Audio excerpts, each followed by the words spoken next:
Kompas malam hari ini Ahmad Hoirul Umam, Direktur Eksekutif Indo Strategik. Selamat malam, Mas Umam. Halo Mbak Livi. Saya langsung ke Bang Jakfar. Jadi betul kalau nama Yeni ini menguat sebagai bacawa presnya Anies di internal Nasdem. Mbak Livi, apa yang paling membahagiakan dari proses ini menurut saya adalah banyak tokoh-tokoh menyatakan bersedia menjadi cawapres Mas Anies. Itu menandakan apa? Menandakan bahwa capres koalisi perubahan ini memang mempesona, memang punya kemungkinan untuk menang gitu.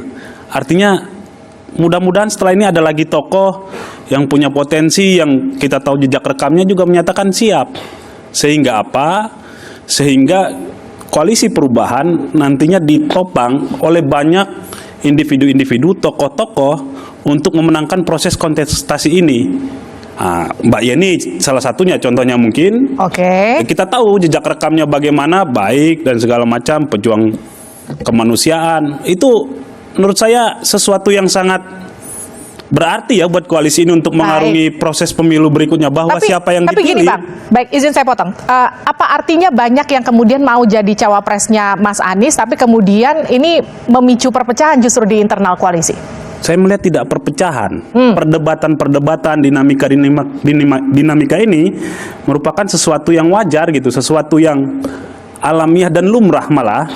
Buat apa? Buat nanti bertemunya kesepahaman kapan deklarasi gitu. Ditambah kemudian di piagam yang ditandatangani oleh Ketua Umum itu diserahkan ke Mas Anies. Ini bagian dari aspirasi masyarakat saja menurut saya. Siapapun yang didorong ya silahkan. Jadi Mbak Yeni ini aspirasi masyarakat atau aspirasi Nasdem? Menurut saya Mbak Yeni menyampaikan, Nasdem menyambut umpamanya ya, contoh. Tapi kan nggak disambut Demokrat gitu nggak Mas Zaki? Gimana Mas Zaki? Ya, kalau dari kami melihatnya begini gitu. Ini sebenarnya sah-sah saja, siapapun nama yang dilontarkan tuh itu kan bagian dari demokrasi, dan ini indahnya demokrasi dan juga di koalisi perubahan. Di kami kalau ada perbedaan tidak dipanggil dan tidak dikasih tahu apa-apa gitu. Tetapi kalau ada berbeda ya kita diskusikan. Itu satu. Yang kedua, kalau Mbak Yeni ini kan tadi kalau saya melihatnya begini nih. Selama ini ada framing yang sangat kuat terkait sosok Mas Anies Baswedan. Kami lihat dalam konteks misalnya nih, bahwa Mas Anies ini mewakili spektrum Islam tertentu gitu, dan kemudian dianggap agak tidak dekat dengan NU ataupun malah agak jauh, bahkan cenderung agak anti katanya ini spektrum ini. Tetapi dengan statementnya Mbak Yeni Wahid ini justru menunjukkan ini Mbak Yeni ini kan NU Tulen ini, ya kan, NU Tulen. Kemudian beliau adalah anak dari almarhum Gus Dur, keturunan langsung dari pendiri NU. Tapi Mas Zaki, Anda yakin Demokrat nggak merasa terancam dengan munculnya Yeni yang menjadi calon bacawa pres? Oh enggak, kalau kami melihatnya begini, kami melihatnya tadi lagi-lagi ini langsung mematahkan stigma bahwa Mbak Yeni sendiri merasakan dekat dengan Mas Anies. Dulu Mas Anies jadi rektor, kemudian Mbak Yeni baru pulang dari Amerika diajak jadi dosen. Nah ini maksud saya ini menjadi penting ini. Kenapa? Artinya Mbak Yeni layak ya di mata Demokrat untuk bersanding bersama Anies? Ya kalau masalah layak nggak layak banyak yang layak. Kalau bagi kami nih ya, kalau bicara mengenai layak dan nggak layak, karena kalau misalnya Mas Ahaye juga, Pak Surya Paloh juga udah menyebutkan lebih dari pantas kan begitu. Nah, tetapi mesti diingat kita ini ingin menang. Kita ingin menang. Bagaimana agar koalisi perubahan bisa menang? Makanya kita diskusi panjang nih dari tahun lalu ya Bang ya. Nasdem, PKS dan Demokrat tuh diskusi panjang bagaimana nih bisa memenangkan perubahan ini. Muncullah kemudian piagam itu sebagai kristalisasi kesepakatan kita gitu. Ada lima kriteria yang sudah disepakati. Nah, di sini nih, inilah kuncinya. Tinggal kita lihat mau ada tokoh A masuk, ada usulan masuk, dicek aja. Tapi kalau gini, Bang Zaki, gini, kata Anda Yeni layak, tapi kata Bang Jansen, Mbak Yeni ini nampaknya kurang cocok karena dianggap segala atribusi yang melekat dalam diri beliau ini untuk posisi wapres di koalisi perubahan, buat saya beliau tidak pas, tidak cocok. Mungkin cocoknya di koalisi lain karena dianggap Mbak Yeni ini kan dianggap tidak mengusung perubahan. Gimana tuh? Nah ini ada perbedaan kata Mbak, layak dan cocok. Kan makanya saya bilang Mbak Yeni ini secara individu, secara in person ini layak, memiliki kualitas yang baik dengan jejak rekamnya itu gitu ya. Tapi nggak cocok seperti Mas Ahaye. Tetapi bagi kami yang sekarang adalah cocok dan tidaknya dengan kriteria yang sudah disepakati. Jadi cocok nggak? Yang bisa menilai itu Mas Anies Baswedan. Oh iya loh. Iya. Karena itu loh. Jadi gitu. Jadi kalau di mata Abang, Mbak Yeni ini cocok nggak untuk mendampingi Mas Anies atau justru Bang Ahaye yang lebih cocok? Ya, kalau kami ini kan relawan pendukung Mas Anies. Ya, kami bekerja adalah bagaimana meningkatkan keterpilihan Mas Anies. Dan pada gilirannya, sebagai bentuk terima kasih kami kepada partai yang mendukung Mas Anies adalah juga punya kontribusi positif terhadap suara-suara partai yang mendukung Mas Anies. Oke. Tentang pilihan wapres, bagi kami apapun makanannya, minumannya teh manis. Siapapun wakilnya, yang penting Mas Anies presidennya. Iya. Jadi artinya kalau dari tim relawan itu sebenarnya siapapun wakilnya nggak apa-apa, yang penting presidennya Mas Presidennya Anies. Mas Anies. Meskipun sebetulnya di dalam terjadi pergejolakan ya, karena setiap partai punya calonnya masing-masing. Kami nggak melihat itu sebagai sebuah masalah, pergejolakan atau bahkan cenderung ke arah perpecahan. Kami tidak menilai itu. Begini Mbak, kita ini sudah 4 kali pemilu di pasca reformasi ini.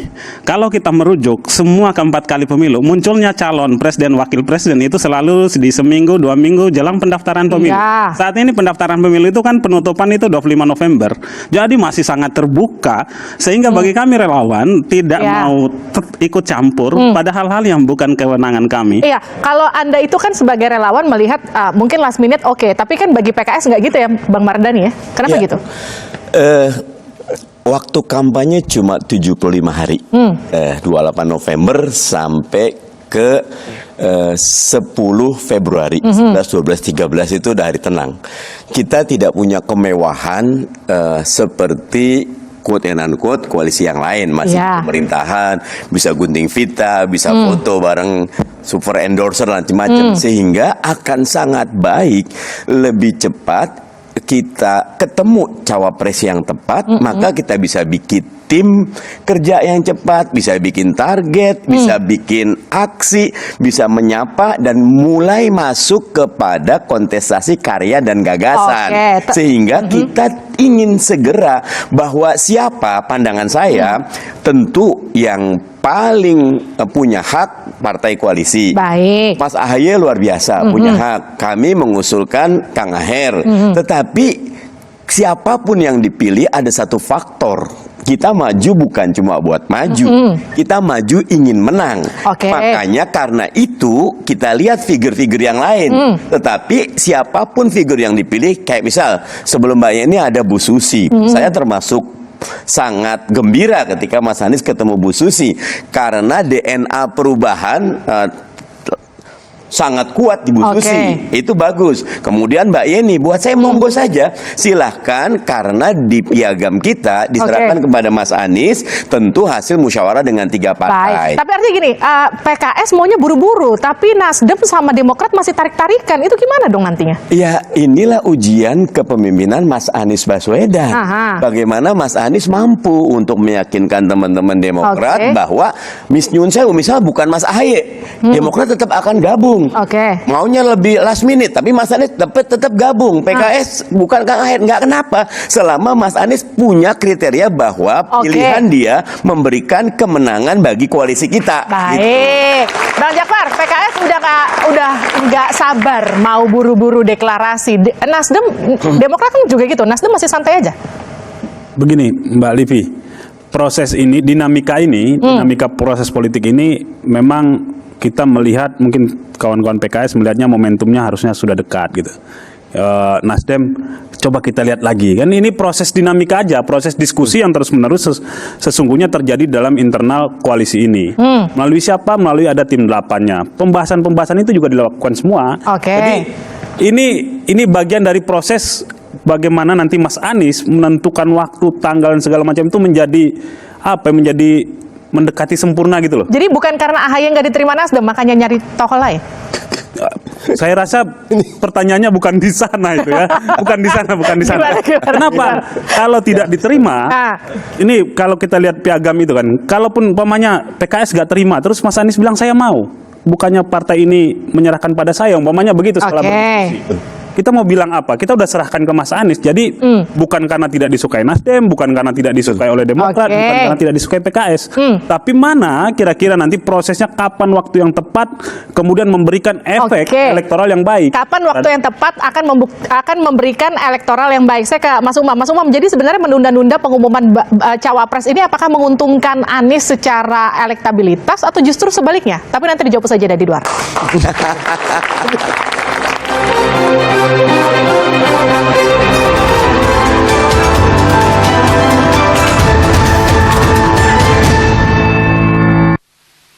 Dua menit terakhir aja, kemenangan 2 menit terakhir. Nasdem perlu belajar itu. Ya sih, urusannya apa? Dia lihat dulu. Jadi bukan karena ini tidak solid, bukan karena kalau ada yang nggak sabar, ya itu kita harus menanyakan sabar. Kalau kata Pak Surya Paloh, kalau nggak sabar harus sabar, kurang lebih gitu. Jadi kesabaran menunggu pengumuman itu apakah menguntungkan untuk Anies Baswedan, Mas Umam? Iya, kalau misal dilihat dari timeline, saya pikir semakin lama diumumkan akan cukup kontraproduktif terhadap gitu? upaya pembentukan infrastruktur pemenangan, Mbak. Tadi disampaikan oleh Bang Mardhani, saya pikir itu cukup logik dan make sense. Karena kalau misal dulu di 2019 ada ruang 8 bulan sosialisasi, sekarang itu praktis hanya 2,5 bulan. Kalau bagi seorang challenger, penantang, diberikan ruang yang sangat terbatas, maka itu akan berpotensi mendowngrade bagaimana kemudian proses itu dilakukan, menjadi kurang efektif. Maka kalau misal kemudian di level ini harus ada sense of urgency di level Mas Anies sendiri. Kalau misal memang mau melakukan pembentukan infrastruktur pemenangan yang cepat, efektif, maka harus cepatnya. Dan itu sebenarnya memilah itu tidak sulit, sangat mudah. Nama itu silahkan kemudian disimulasikan. Indikatornya ditetapkan, mulai dari indikator elektabilitas. Elektabilitas itu hanya satu variabel kecil di antara sekian banyak indikator yang lain. Ada indikator ideologis, logistik, penguasaan basis jaringan partai, jaringan non-partai, termasuk isu kerentanan. Punya nggak dia kasus hukum? Punya nggak dia isu etik yang kemudian berpotensi menjadi alat untuk mendegradasi dia? Nah, kalau misal kemudian itu disimulasikan, at least dilakukan pembobotan. Dari sekian nama itu akan ketemu nama yang sekiranya dari sekian banyak potensi itu kemudian memberikan satu kontribusi yang paling real di dalam konteks pemenangan itu. Tadi tidak mengumumkan itu bagian dari strategi. Artinya atau memang calon sepertinya ada pihak yang mencoba untuk mengulur waktu. Mengulur waktu. Apa motifnya, apa kepentingannya? Tentu teman-teman dari partai politik sendiri yang bisa menjawab itu. Benar nggak diulur-ulur, Mas Jafar? Menurut saya bukan diulur, tapi emang belum ketemu aja calonnya? Bukan. Inilah lompatan ininya, lompatan logiknya mengerikan sekali ini. Gimana nih? Bukan. Gerakan perubahan di banyak belahan dunia lain membutuhkan satu hal namanya kesabaran. Momentum yang tepat untuk memberikan efek terhadap proses, terhadap masyarakat. Kalau gerakan perubahannya terburu-buru, bisa juga kempes. Tapi kesabaran lama-lama, Mas Jafar, maaf saya potong ya, itu kalau kata Mas Umam tadi, menurut Mas Umam, itu akan merugikan, karena proses sosialisasinya jadi pendek. Kalau kata Bang Mardhani kan juga gitu tadi. Saya melihat sampai hari ini Mas Anies mutar, keliling dengan Nasdem, keliling dengan PKS, kemarin di Sumatera Barat dengan PKS, sorenya dengan Demokrat, malamnya dengan Nasdem, itu malah enak nih sekarang nih, berbagi waktu dan lain-lainnya bisa. Kenapa? Karena konstituen Nasdem, konstituen PKS, konstituen Demokrat itu berbeda. Begitu dibawa ke berbagai arah, ini malah untuk sementara ya saya melihat sangat efektif sekali. Tapi kok beda Bang Mardhani sama Bang Jafar? Kalau kata Bang Jafar lama itu efektif, kalau kata Bang Mardhani kan enggak? Saya melihatnya Pilpres itu barengan sama Pileg. Jadi wajar juga kalau teman-teman berpikir ketika Pilpres ini, Pilegnya juga ada electoral insentifnya. Makin lama ditunda, maka peluang satu partai membranding agar Anies deket DNA-nya dengan partai tertentu bisa juga. Tetapi pandangan saya, ketika satu paket itu sudah diumumkan, maka otomatis relawan juga akan bahagia. Kami partai juga sekarang nih sudah pada pengen kerja, tapi sekbernya belum ada, tim pemenangan nasionalnya belum ada. Jadi kalau menurut Bang Mardhani siapa yang nunda-nunda? Tidak ada yang nunda-nunda, tetapi prosesnya masing-masing punya pendapat. Pendapatnya Pak Surya Paloh tadi katakan yang last minute, buat saya punya peluang pembenaran juga. Misal gini, kan kita kan nggak di ruang vakum nih. Ada koalisinya, katakan Pak Prabowo yang juga belum ketemu. Belum tentu juga. Tapi mereka ada di pemerintahan untuk sosialisasi ke masyarakat lebih bisa jadi akan ada partai yang jadi partikel bebas ketika di sini tidak dijadikan cawapres atau di sini tidak. Peluang gabung sama kita mungkin. Itu siapa tuh Bang? Mungkin ada, mungkin. Tapi buat kami atau saya pribadi minimal peluang itu bisa ada, bisa enggak. Yang ada sekarang teman Demokrat, PKS, Nasdem sudah satu. Kita ini bergabung tidak transaksional. Oke. Kita ini bergabung secara substansial dan Baik. fundamental, mengusung perubahan melawan rezim yang ingin status quo. Oke. Sehingga ini luar biasa solid. Gitu loh. Nah, ini ngomong-ngomong status quo kan, Bang Jansen juga sempat mention kalau Mbak Yeni itu kan masuknya ke status quo ya, Bang Zaki ya. Ya, Jadi gimana tuh? ya gini. Ini sebenarnya bahas Mbak Yeni membahas cawapres nih. Atau bahas Kan masuk ke dalam membahas salah satu gitu. cawapres. Ya, kalau Pinter kami ya. melihatnya gini ya, kalau kita fokus aja gitu, kita misalnya bicara mengenai timing nih ya. Yes. Mengenai timing ya, kalau dari Demokrat sikapnya udah tegas dan jelas. Kita juga sudah sampaikan masukan di tim 8 dengan teman-teman partai lain juga sudah memahami, sudah tahu masukan kita apa, alasan kita apa, Oke. kita apa. Mas Anies juga sudah tahu gitu, karena begini. Kalau dari kami begini, melihatnya bagaimana, ini kan menjadi perhatian kami adalah melihat angka-angka survei nih. Yes. Ya kan, bagaimanapun kami kan emang dari dulu terbiasa membaca dan percaya dengan survei. Nah. Mau ada pun orang bilang atau pihak yang bilang bahwa survei ini Oke. jadi percaya karena bagian dari rezim kekuasaan atau apa, tapi bagi kami ya itu sebagai salah satu patokan, bukan satu-satunya gitu. Nah, kita melihat bagaimana situasi saat ini, kondisinya kita tidak yang terdepan. Nah, tidak yang terdepan ini berdasarkan perhitungan kami, kita butuh untuk cross ini, Mas Anies agar naik ini butuh waktu minimal 6 bulan. Oke. Satu. Yang kedua adalah kita juga cermati bagaimana pengalaman di negara-negara lain. Kamu di negara maju butuh waktu minimal 6 bulan nih kalau misalnya punya geografisnya yang lumayan besar. Oke. Dan tidak ada yang sebesar Indonesia nih selain Amerika sebenarnya. Nah, ini juga menjadi perhatian kami juga nih. Di sini yang kita berhitung. Kenapa? Kita ini melihat pengalaman begini. Memang Mas Anies ini adalah superstarnya presiden. Capres ini ada superstar. Dulu orang selalu bilang cawapres itu hanya, mohon maaf, pelengkap. Oke. Tapi kita nggak melihat itu saat ini. Kita melihat bahwa capres ini beda-beda tipis angkanya. Jadi makin cepat makin baik itu intinya. Ya, kalau dari kami melihatnya begini, memang kita butuh momentum yang sangat pas gitu ya. Kalau kita hitung-hitungan kita, bagi kami 6 bulan adalah masa yang ideal. Ya. Tapi ini pertimbangan kami, tapi kami sudah sampaikan ke Mas Anies, silakan Mas Anies yang menentukan. Karena kita gini Mbak, jangan sampai gini. Ada peribahasa ini ya, saya lupa itu peribahasanya. Jangan sampai mengharap burung terbang tinggi, punai di tangan dilepaskan gitu. Oke, jadi maksudnya itu Seakan-akan- yang dilepaskan siapa, Mas Ahaye maksudnya? Seakan-akan kita punya angan-angan nih, mohon maaf ya, angan-angan kayak tadi kan si A akan gabung, si B akan gabung. Ya. Kalau menurut kami nggak perlu. Kami ini meyakini Demokrat, Nasdem, PKS sudah Oke. sangat kuat bertiga aja. Artinya gini, yang penting solid, tapi Oke. segera kita tuntaskan, kita finalkan. Dan mohon maaf ini, kalau misalnya sudah ada cawapres mau si A, si B, si C, bagi Demokrat ya sudah, ayo dideklarasikan segera, ayo kita segera bentuk tim. Oke, Mas Zaki, Jadi gini. jelas gitu. Oke, izin saya potong. Jadi gini, mau buru-buru mengumumkan bukan ketika kalau nggak terpilih masih bisa lompat bebas ke sebelah. Nah, inilah perbedaannya. Oh. Koalisi perubahan, ya, itu dibentuk dan dibangun. Salah satunya adalah Partai Demokrat. Oke. Kami berbicara mengenai perubahan dan perbaikan bukan baru tahun ini, tahun lalu, udah bertahun-tahun. Oke. Kemudian di tahun lalu kita mencari teman yang sejalan. Ketemulah Nasdem dengan restorasinya, ketemulah dengan teman-teman PKS ya, dengan ide Oposisi. perbaikannya juga Oke. gitu, perubahannya gitu. Nah, kemudian kita jalan bareng, kita lihat nih kan, pelajari betul, kita bertemu berbulan-bulan sehingga akhirnya Nasdem memutuskan, kalau misalnya kita bicara mengenai perubahan, sosoknya adalah Mas Anies versi Oke. Nasdem. Ya Demokrat 2022 capresnya masih Mas Ahaye.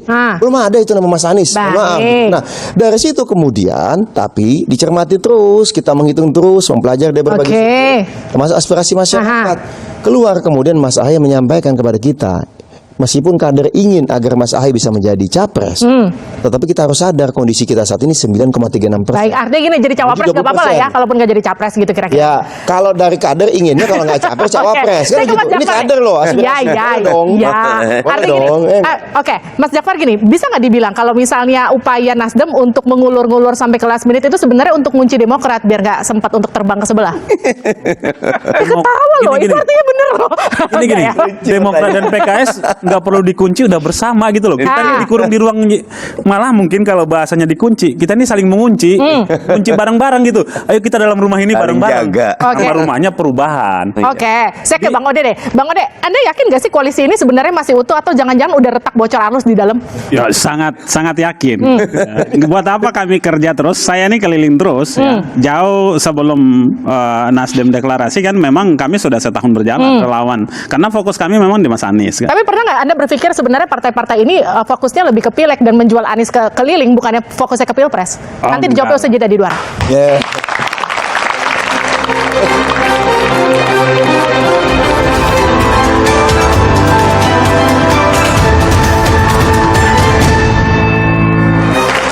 Anda kembali bersama kami di Dua Arah. Jadi siapa cawapres Anies, AHY atau Mbak Yeni? Tadi pertanyaan saya ke Bang Ode. Jadi gini, jangan-jangan sebetulnya partai politik ini menunda-nunda pengumuman karena sebetulnya mereka mencari kesempatan untuk mempromosikan partai itu di pileg sebetulnya, bukan fokusnya ke pilpres.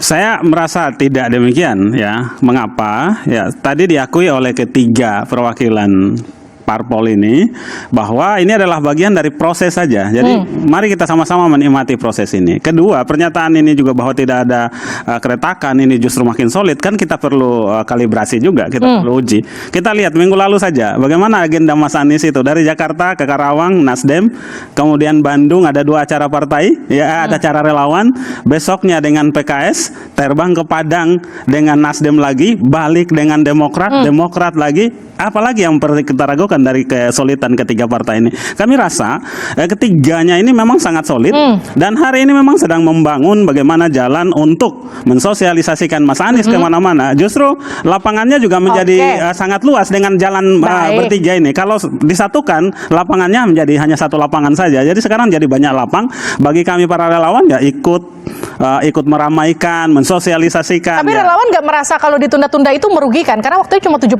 hari kalau kata Bang Mardhani. Saya merasa dari pengalaman yang tadi saya sampaikan juga tidak. Toh Cukup buat buktinya kampanye kita 75 sebenarnya hari, sudah Pak Anies. jalan dari 2 tahun, dari sudah mau 2 tahun ini kita sudah jalan. Tapi kan nggak ada cawapresnya. Ini Nggak kan pakai kemudian lengkap yang gini, dijual. faktor apa yang tadi disampaikan bahwa Oke. ujungnya adalah bagaimana kita menang. Ya itu saya rasa ketiga panelis dari partai ini sangat menginginkan itu. Oke, ini saya lempar ke Mas Umam. Mas Umam, ini mereka kondusif ya? Bener nggak kayak gini? Atau di dalamnya justru sebenarnya nggak? Memang batas antara solid dan sulit agak tipis. Oke. Jadi gimana? Oleh karena Solid itu, dan sulit itu bedanya memang- tipis memang. Memang klaim menunjukkan bahwa ini situasi solid, tetapi bagaimanapun juga tadi, kalau misal memang solid, sudah diserahkan kepada Mas Anies dan sudah ditetapkan nama. Jadi Kalau misal sebenarnya memang dikasih ke sudah Mas Anies nama itu sudah formalitas ada. aja sebenarnya. Ya itu secara legal formal administratif dalam konteks koalisi di piagam diserahkan itu, dan artinya secara prerogatif diserahkan kepada Anies sebagai capres. Kalau memang sudah ada, kenapa kemudian masih ada barrier, ada resistensi untuk merilis itu? Oke. Nah maka di situ yang kemudian harus dipercepat. Nah, percepatan Oke, itulah ini yang saya kemudian lempar ke Mas tidak Jakfar. perlu nunggu koalisi yang lain karena ini berbeda. Situasi di perubahan berbeda dengan koalisi-koalisi lain yang ada di pemerintahan. Mereka punya luxury, Oke. mereka punya infrastruktur yang lebih mapan. Baik. Di perubahan tidak seperti itu. Di perubahan nggak seperti itu, Mas Jakfar. Kalau tadi kata Mas Umam, jangan-jangan sebenarnya cuma formalitas saja kurang lebih dikasih piagam itu ke Mas Anies untuk Mas Anies yang menentukan. Sebenarnya di dalam juga internal tuh masing-masing masih saling ngunci. Bener nggak sih gitu? Menurut saya tidak. Oh enggak ya? Enggak. Itu dibuktikan dari ini menuju proses pemenangan gini. Saya mau mulai tadi, apakah partai-partai ini hanya menggunakan ini untuk pemenangan pileg? Menurut saya juga tidak. Kenapa? Kita juga ingin menang di pilpres. Ngapain kita maju pemilu, ikut election, bikin koalisi dan lain-lain untuk kalah? Tidak.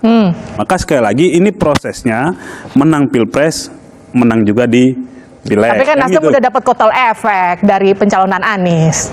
Soal koktel efek, mungkin kawan-kawan PKS juga dapat, kawan-kawan Demokrat juga dapat. Hari ini itu baru hasil survei. Yang menentukan itu nanti berapa kursi yang dihasilkan. Oke. Nah, ini kan baru proses-proses semua nih. Tapi kalau dua teman ini udah bilang ini, Mas Jakfar, kalau dua teman ini udah bilang, ayo dong buru-buru diumumin, kenapa harus ditunda-tunda, kenapa Nasdem masih kekeh nanti aja terakhir? Tadi sudah saya sampaikan bahwa dimanapun di belahan dunia ini, kesabaran menjadi faktor penting untuk proses perubahan. Oke, jadi Itu PKS salah kurang sabar satunya. Bang Mardhani. Masing-masing punya derajat kesabarannya. Teman-teman Nasdem melihat last minute akan ada kejutan, akan ada tambahan dan benar.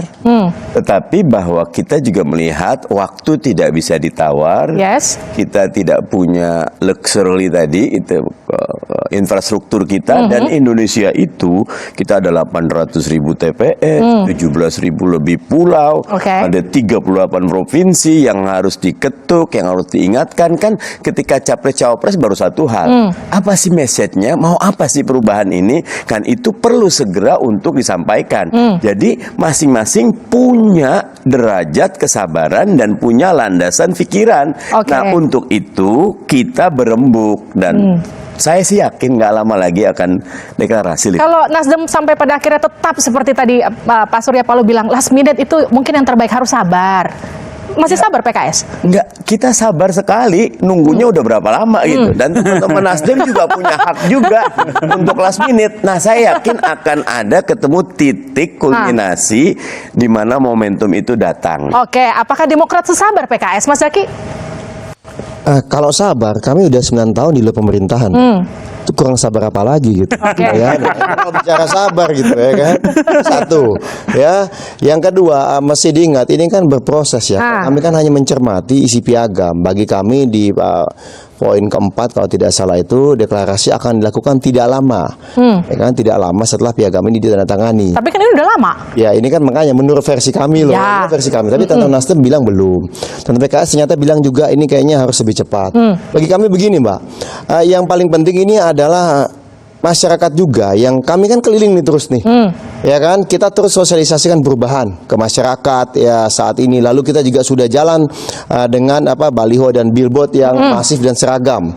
Kalau sebelumnya kan masing-masing kader buat sendiri nih, Ya. ada Mas Anies, ada sama Mas Anies, Mas Ahaye, ada macam-macam lah gitu. Nah sekarang desainnya kita sejak Juli ini kita sudah seragamkan, kita masifkan gitu. Nah ternyata setelah kita masifkan masalah billboard dan baliho ini, pertanyaan besarnya adalah satu, Bang, ini beneran perubahan nggak lo? Kenapa? Karena ini beneran perubahan nggak lo? Ada apa memangnya?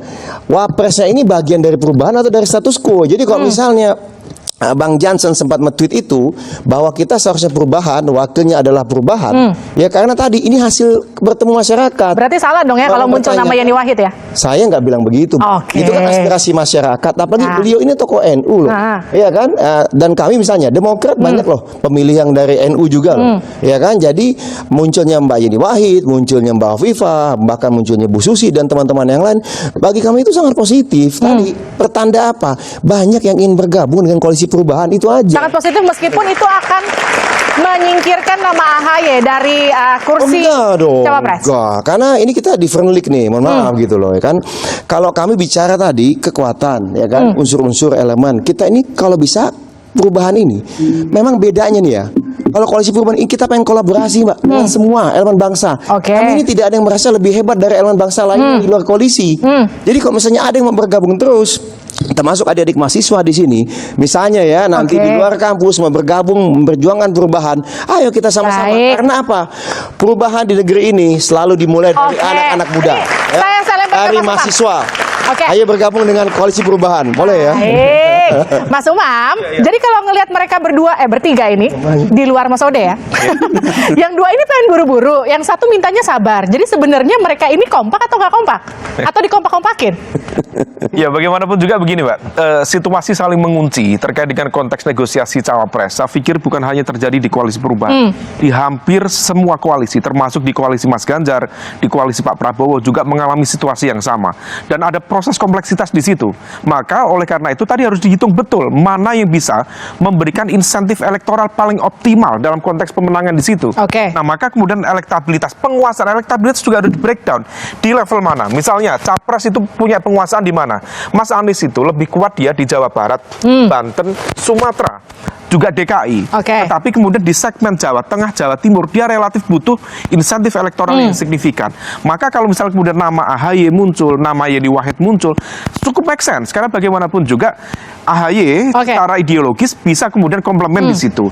Mbak Yeni sebagai representasi dari Nahdlatul Ulama, kemudian representasi dari kekuatan politik perempuan juga bisa komplement di situ. Tetapi harus dihitung mana kekuatan yang memiliki akar politik yang kuat di Jawa Tengah, Jawa Timur dan juga sebaran secara umum, itu harus dihitung. Ini tambahan. Mas Anies itu dia mengalami titik kulminasi pada level elektabilitas itu praktis di bulan Oktober, November, Desember pasca dideklarasikan oleh Nasdem. Tetapi situasi berubah ketika masuk Januari, Februari sampai sekarang. Dia mengalami cooling down yang cukup signifikan. Nah, kalau misal kita cek dari basis data survei, kita coba lakukan cross tabulasi. Rata-rata ada segmen kelompok yang anti pemerintah atau konteksnya tidak setuju Baik. dengan pemerintah, atau kelompok yang semula Oke. mendukung Mas Anies sekarang mulai bergeser kepada Pak Prabowo lagi. Nah, titik inilah yang kemudian harus digarap secara Artinya menurut signifikan. Anda ini akan merugikan jika memang diumumkannya last minute. Dan apa yang terjadi jika memang kenapa? koalisi Karena kalau misal kemudian titik temu itu belum dilakukan, tadi tidak ada sekber. Sekber itu bicara tentang konteks pemenangan Baik. di level pilpres, Oke. bukan hanya elektoral di level Tapi artinya partai-partai gini, politik saja. jika memang sampai last minute AHY bukan cawapresnya, apa yang terjadi di koalisi perubahan? Nanti dijawabnya sejarah di Dua Arah. Kenapa?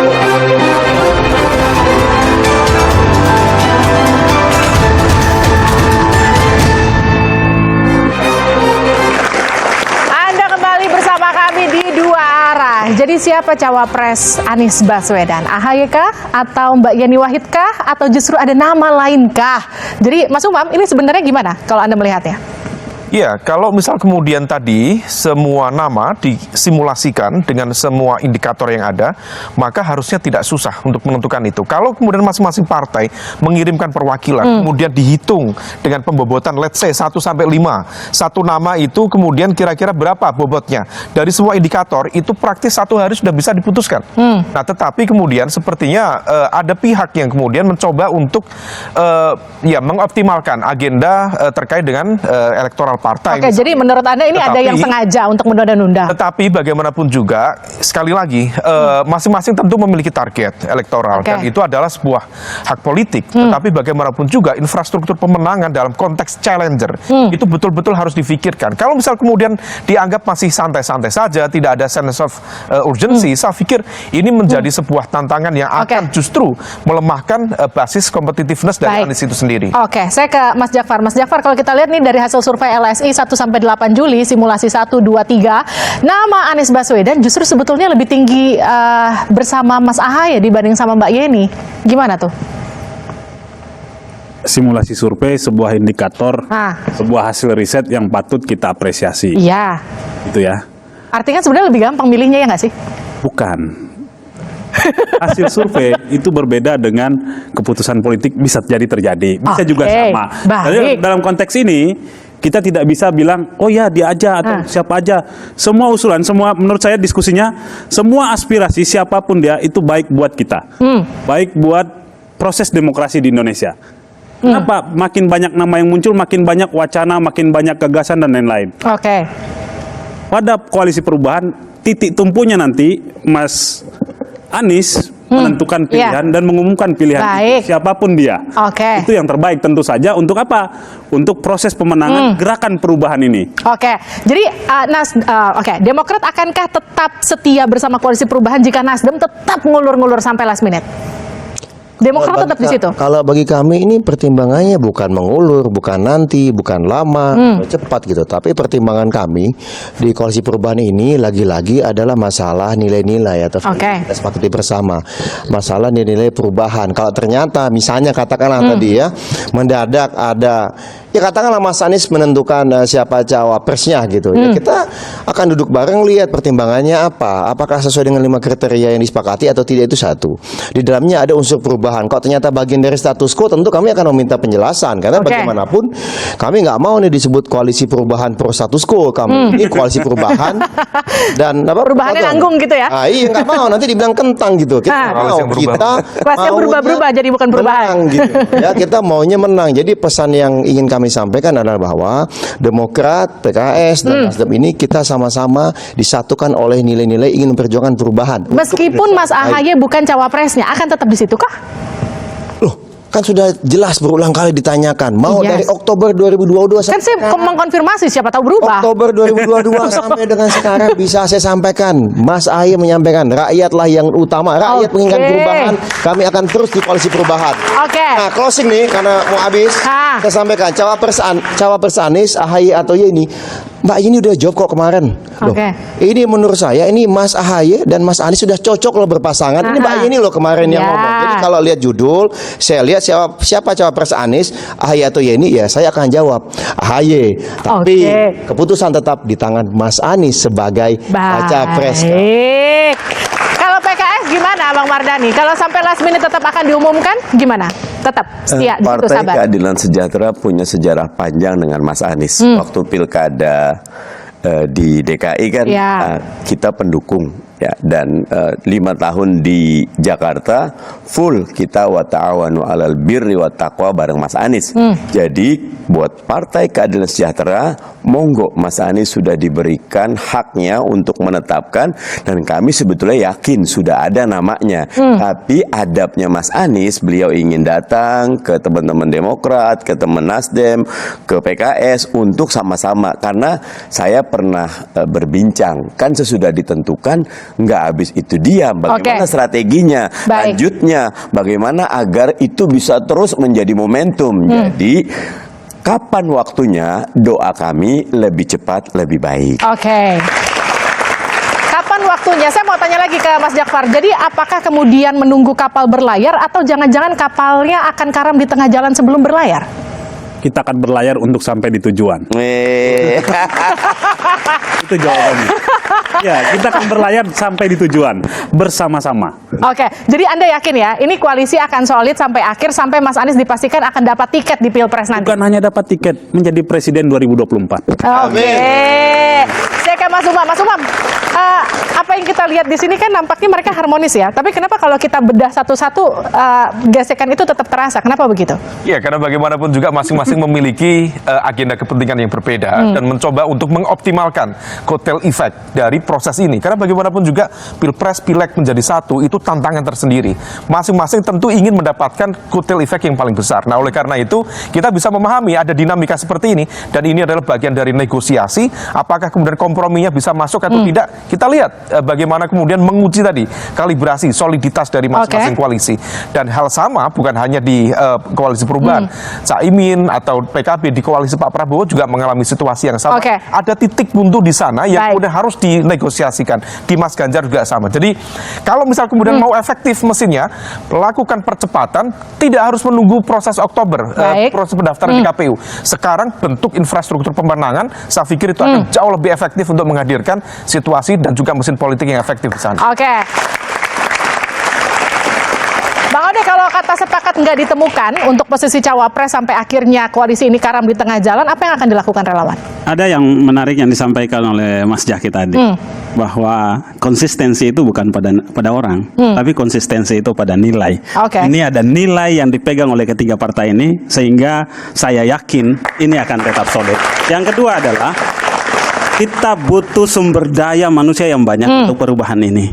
Bagi kami para relawan, syukur ada banyak nama, ada Mas Ahaye, ada Mbak Yeni, ada Mbak Hovifa, dan yang lainnya lagi. Untuk perubahan ini tidak hanya wapres loh yang menentukan. Ada banyak posisi-posisi ini. Ayo orang-orang hebat dalam negeri ini bergabung dalam koalisi Mas Anies sebagai presiden.